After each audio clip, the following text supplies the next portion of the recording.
Robert always loved his home so much. It was not the biggest house on the street. It was not the most expensive house either.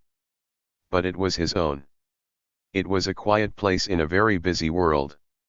He moved to the neighborhood 5 years ago. He liked its calm air and tree-lined streets. The neighbors had a quiet rule to keep their own space. They all liked their privacy a lot. But one morning, a loud noise broke the peace. It was a deep rumble from big machines. At first, he thought it was just normal work. Maybe the city was fixing the roads. Or maybe someone was fixing their driveway. But then the noise got louder. Metal banged hard. Drills made a high sound. Men shouted loud orders. Robert knew it was something big. He felt tired and groggy. He put on a hoodie fast. He grabbed a cup of coffee. He stepped outside to see what was going on. The moment he saw it, his stomach felt bad. His neighbor, Mr. Robinson, had made his backyard a busy worksite. Workers were already digging deep holes. They were putting down a base for a new building. Big stacks of wood, steel beams, and cement bags sat near the line. A clear frame of a 2-story add-on was starting to grow. Robert could not believe his eyes. This could not be happening like this. No one told him anything. He knew the city rules well. Big building jobs needed city okay. Neighbors next door should be told. But here it was, going strong with no warning at all. He took a deep breath to stay calm. He walked over to the workers slowly. "Hey, excuse me," he called out. He waved to a man in a hard hat. The worker looked up a little. He barely noticed Robert and went back to work. Robert raised his voice a bit. "Can I talk to the boss? I need to know what's happening here." One man, older, with a clipboard, turned to him. "Yeah, what do you need?" he asked. His tone was flat and cold. "I live right next door," Robert said clearly. "Nobody told me about this job. Do you have papers to build it?" The boss smirked and looked at another worker. He shrugged his shoulders. "That's between your neighbor and the city, pal. We just do the building work." Robert clenched his jaw tight. That was the answer he did not want. These workers did not care about rules. They only cared about getting paid. He turned to Mr. Robinson's house. His anger was boiling over now. Mr. Robinson was an older man in his late 50s. He was known for being pushy and rude. He did not follow rules much. He had a name for making people do what he wanted. He forced the neighborhood group to bend rules for him. He pushed the city to ignore his wrong moves. Over the years, he showed he thought he was above all. Robert marched up to the front door. He knocked hard and firm. He did not wait long at all. The door swung open in seconds. There stood Mr. Robinson. He wore a polo shirt and slacks. He sipped hot coffee like it was a normal day. "Robert," he said with a smug smile on his lips. "What can I do for you today?" Robert pointed at the worksite fast. "What is going on, Robinson? You're building a big add-on to your house. Nobody told me a thing. That thing is almost on my land." Mr. Robinson chuckled soft and slow. He took a sip of his coffee. "Oh, don't be so dramatic," he said. "It's all perfectly fine. Just a little add-on. Nothing to worry about at all." "Nothing to worry about?" Robert said, shocked. "You're building right up to my backyard edge. I don't remember saying yes to that." Robinson waved his hand like it was nothing. "You don't need to say yes. It's my land and my property. I have every right to do what I want." Robert crossed his arms tight. "And the papers? The city okay? Did you get all that done?" A quick flash of anger showed on Robinson's face. But he hid it fast with his usual proud look. "That's none of your concern," he said smooth. "Let's just say I have friends in the right places. Robert's stomach twisted inside. He had heard this before from him. It meant Robinson knew people in the city. People who would ignore small wrongs. But this was not a small wrong. If Robinson built this, it would block Robert's backyard. It would take away his privacy. And it broke many city rules. Look, Robert said, keeping his voice steady. I'm not trying to start a fight here. But this isn't right. You're going over my land. I have every right to stop this. Robinson let out a big, fake sigh. Robert, Robert, Robert, he said. You're making this way too hard. Just let it go, I promise. When it's all done, you won't even notice it. I already notice it, Robert snapped back fast. And I'm not just letting it go. Robinson's face got hard and cold. He stepped closer to Robert. Well, that's too bad for you, he said. The work will keep going. There's nothing you can do about it. Robert felt his blood heat up fast. He knew a challenge when he heard one. Without a word, he turned and stormed back to his house. His mind was racing now. If Robinson thought he could win this, he was in for a big surprise. By the time Robert got inside, he was on the city's online site. He searched for any new building papers for Robinson's address. There was nothing at all. Not one okay for new work. That was all he needed to know. Robinson built this with no rules. Robert knew what to do next. He grabbed his phone quick. He took many clear photos of the work site. He started writing an official complaint to the city building office. He did not care how many friends Robinson had. Rules were rules, and he would make them stick. Robinson did not know it yet. Robert was not the type to give up. He was ready to fight this fight. And he planned to win it all. Robert sent his complaint to the city that same afternoon. He put it together very carefully. He added photos of the work site. He wrote a clear note about the landline issues. He listed the city rules being broken. He even added a map showing how the add-on went over his land. The steps seemed simple enough. The city had rules for a reason. He just had to show them the problem. He thought they would reply in a few days. Maybe even check it by the week's end. But he was wrong. Days went by with no word. No email came. No phone call either. Nothing at all. Robert checked the city's complaint site. His form still said under review. He got impatient and mad. He decided to call the building office himself. After long menus and waiting, he got a real person. City building office, this is Linda. How can I help you? Hi, my name is Robert Bell, he said. I filed a complaint about an illegal building job near me 5 days ago. Is there any update? There was a short pause. Keys clicked on a keyboard. Okay, I see your form, Linda said. It's still pending review. Pending. Robert repeated, trying to stay calm. Do you know when they will look at it? We have a lot of cases right now, Linda said in a flat voice. It sounded like she read it. It may take a few more weeks to send someone out. A few weeks. His anger bubbled up. This building is happening right now. If you wait that long, it'll be done.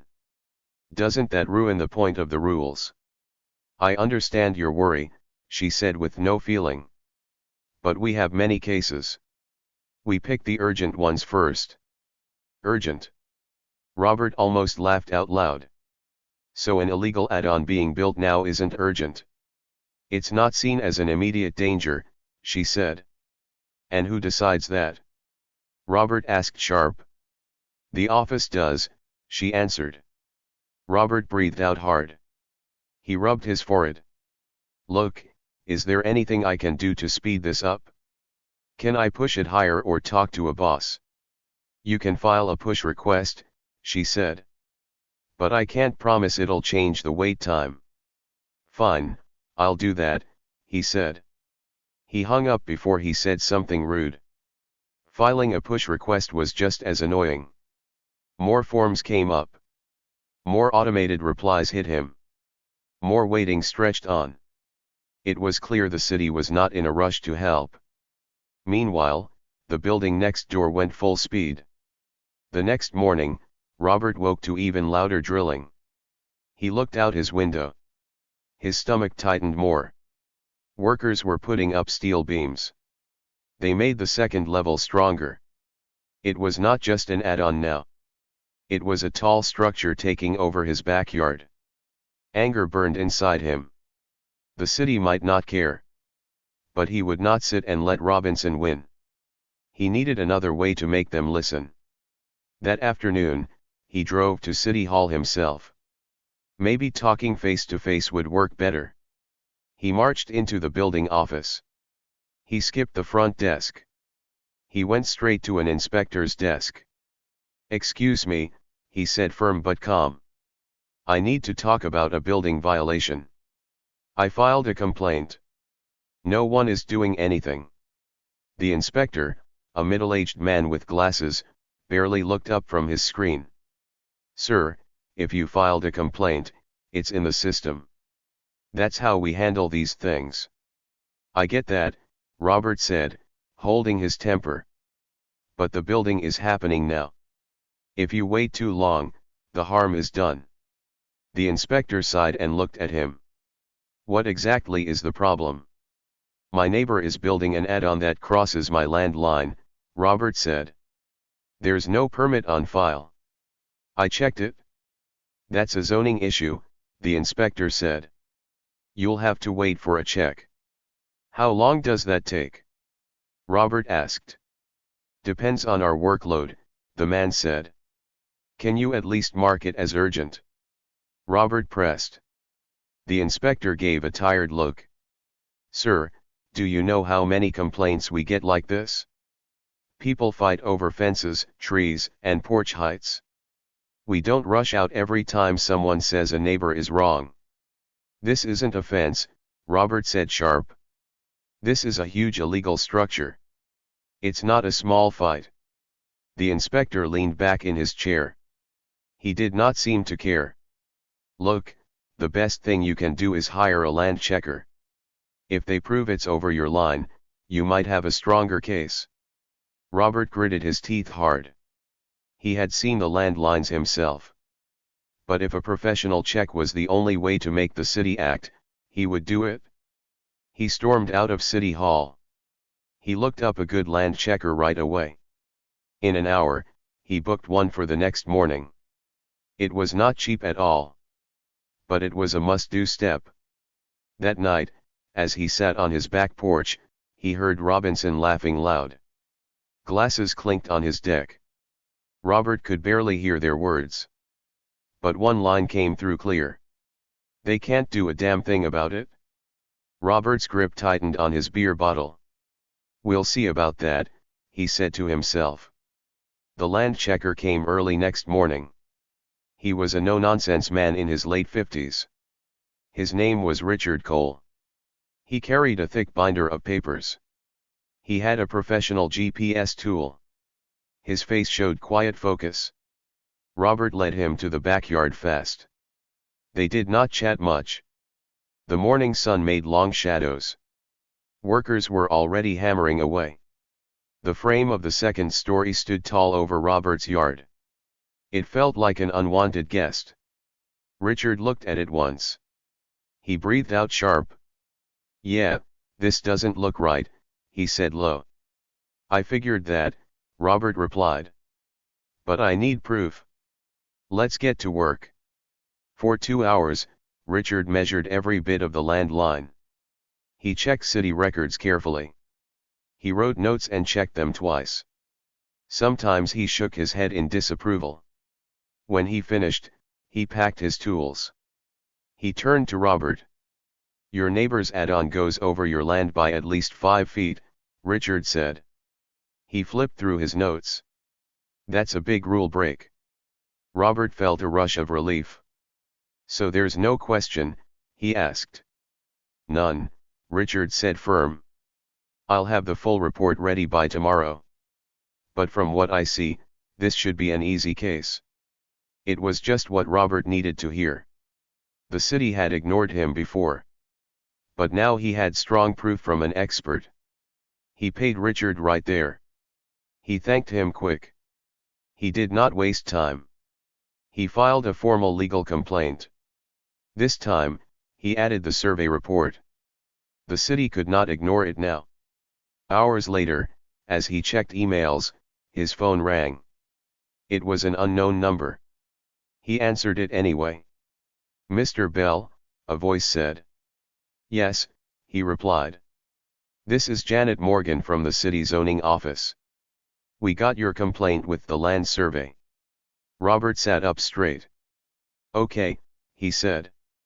There was a short pause. "Given the proof you gave, we are pushing this case up fast. We'll send an inspector to the site in 48 hours. Finally, Robert said. He kept the joy out of his voice. "That's good to hear. But," she went on, "be aware your neighbor will be told too. He can fight the complaint." Of course he can, Robert thought.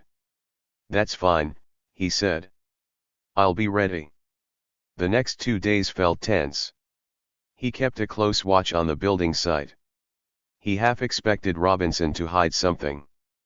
But if his neighbor knew about the inspection, he did not show it. Workers kept going like nothing was wrong. Then, on the third morning, the city inspector arrived. He was a tall, lean man in his mid-40s. He held a clipboard in one hand. A measuring tape was in the other. "I'm Michael P.," he said. Robert led him to the backyard with no delay. "So," P said, looking at the add-on, "this is what we're dealing with." "Yep," Robert replied. "And it's illegal." P nodded once. He got to work fast. He measured the structure against the land line. He checked notes with the survey report. He made his own counts. He did not talk much. He muttered to himself sometimes. He wrote down numbers. As he finished, a familiar voice cut in. "What the hell is going on here?" Robinson had finally seen. He walked fast toward them. His face was dark with a scowl. "Why is a city inspector on my property?" P did not look up. "Mr. Robinson, you were told about the zoning complaint," he said. "I'm here to check the claims." "There's nothing to check," Robinson snapped loud. "I have approval." P finally looked at him. "Do you have a permit?" he asked. Robinson paused for half a second. "Yes, I do," he said. "I'll need to see it," P replied. "I don't have it on me," Robinson said. He shifted uneasy. "But it's been approved." P made a note on his clipboard. "Then I'll check the city records," he said. Robinson's jaw tightened hard. "That's not needed," he said. "Listen, this is all a big mix-up. I have connections with—" "I don't care who you know," P cut in. His voice was calm but firm. "If this structure is illegal, it will be dealt with." Robinson's face turned red with anger. But he said nothing more. He turned and walked back inside his house. P finished his check. He thanked Robert quick. "A report will be filed in 24 hours, he promised. That night, Robert barely slept at all. He had done everything right. But he knew Robinson would not give up easy. The next afternoon, his worry came true. A letter arrived from Robinson's lawyer. It said his neighbor was fighting the claim. It said the land survey was wrong. It said the building was legal. Robert did not wait. He called his own lawyer. "If he wants to fight this in court," Robert said, gripping the phone tight, "then we fight." Robert sat across from his lawyer, Bradley Monroe. They were in a quiet room at the law firm's downtown office. Bradley was in his early 40s. He had sharp eyes. He was calm like someone who knew every trick. He flipped through Robert's papers. The land survey, the city report, and the lawyer's letter. He leaned back in his chair. He looked thoughtful. "He's stalling," Bradley said at last. "Your neighbor knows he's wrong. But he hopes to drag this out. He wants to push you to quit. Or finish building before the court stops him." Robert breathed out hard. "I figured that," he said. "What's our next move?" "We push forward," Bradley said. "I'm filing for a stop order today. It'll halt any more building. If the judge says yes, your neighbor can't touch it until the case is done. Then we'll argue to tear it down." Robert nodded once. "And what are our chances to win?" Bradley gave a small smirk. "With the proof you've got, very high. But expect Robinson to play dirty. He might bribe people. Fake papers. Or try to say your survey is bad. Be ready." Robert was ready for anything now. That same day, Bradley filed the stop order.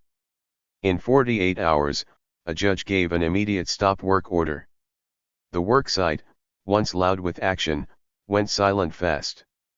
Workers were gone. Machines stood still. For the first time in weeks, Robert felt progress. But Robinson would not let it go quiet. 2 days after the stop order, Robert found a bright red notice taped to his front door. He was confused. He tore it off and read it. "Notice of code violation, messy yard and wrong storage of stuff. Fix in 7 days or pay fines." Robert stared at it, stunned. His yard was perfect. He kept the lawn cut. His garden was neat. There was no stuff stored anywhere. He called the number on the notice fast. He got a city inspector.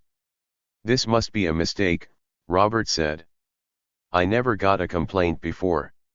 My yard is well kept." The inspector sounded bored. "We got many complaints from neighbors about your property," he said. "The violations are confirmed." Robert's grip on the phone tightened. "Who complained?" he asked. "I can't tell you that," the inspector said. Robert did not need to guess.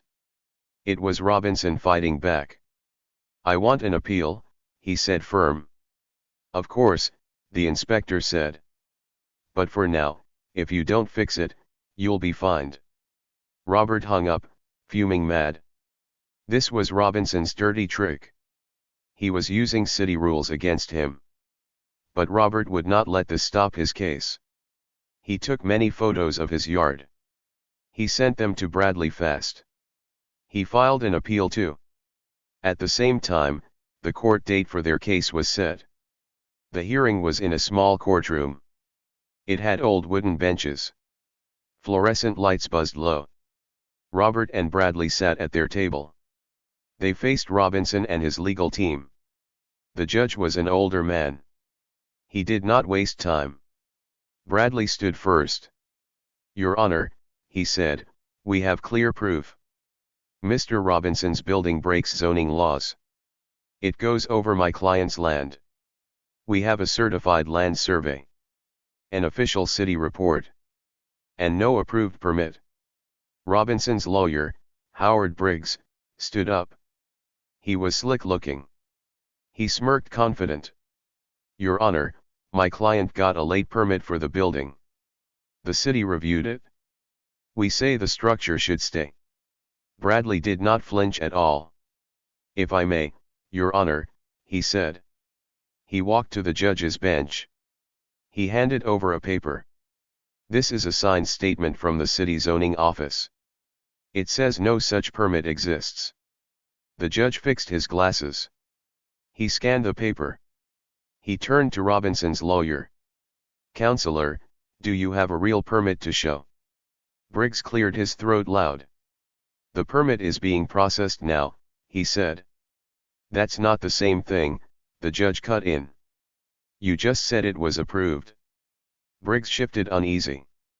"There's been a mix-up," he said. The judge's eyes narrowed. "Mr. Robinson, do you have any legal reason this court should not order your add-on torn down?" Robinson had been quiet until now. He stood up fast. "Your Honor, this is a personal attack," he said. His voice was full of anger. "Mr. Bell has been bothering me, filing complaints to ruin my life. This add-on is a needed fix to my home." Bradley did not wait. "Mr. Bell followed every legal step," he said. "He contacted the city, hired a surveyor, came to this court in good faith. Meanwhile, Mr. Robinson ignored the law, built without a permit. Now he expects this court to reward him." The judge turned back to Robinson. "Any final words?" he asked. Robinson looked furious but said nothing. The judge sighed and leaned forward. "The law is clear," he said. "Mr. Robinson, your add-on breaks zoning rules and land lines. This court orders it removed right away. You pay for it. If you don't, fines and legal steps will follow." Robert felt a wave of relief wash over him. He had won. Robinson looked like he ate something bad. "This is ridiculous," he barked loud. "I'll appeal it." "You're welcome to," the judge said dry. "But until then, the order stands." With that, the gavel came down hard. Robert and Bradley walked out of the courtroom. Bradley clapped him on the back. "Good job," he said. "You just sent your neighbor's illegal project straight to the ground." Robert nodded once. But he knew one thing. Robinson was not done fighting. And neither was he. The days after the court ruling were oddly quiet. The worksite next door, once full of noise, now stood empty. No workers came. No machines moved. Just the bare frame of Robinson's illegal add-on stood there. It was like an unfinished sign of his pride. Robert knew his neighbor would not quit easy. But the court order was very clear. Demolition had to start in 30 days. If Robinson did not do it, the city would. And he'd get a huge fine. But Robinson had other ideas. One evening, Robert stepped onto his porch. He saw a few of Robinson's workers hanging around the site. They were not working. They just stood there, watching his house. It was small but creepy. When Robert looked at them, they turned away fast.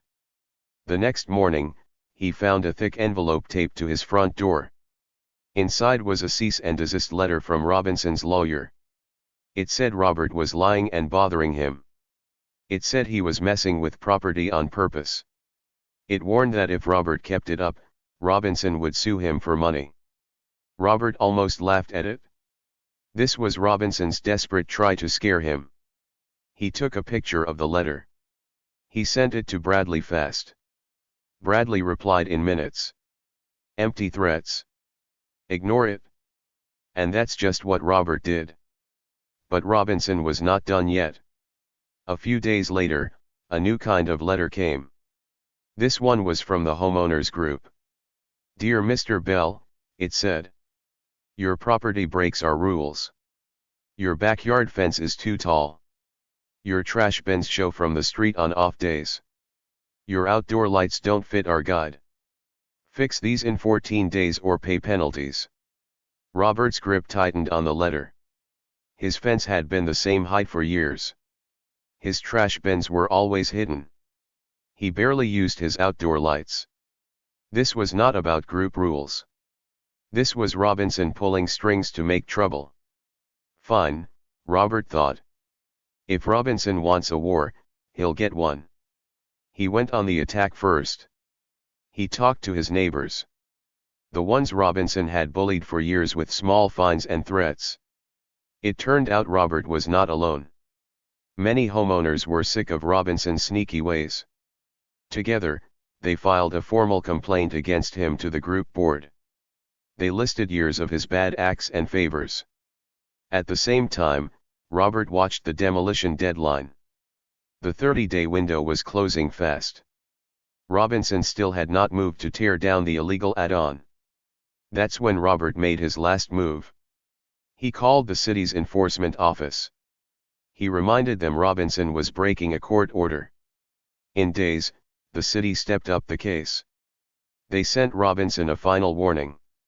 Remove the structure now, or we will. And you'll pay triple the cost. Robinson broke at last. 2 days before the deadline, demolition crews arrived. Robert stood in his backyard, arms crossed. He watched as the wrecking team set up their gear. He saw Robinson storm outside.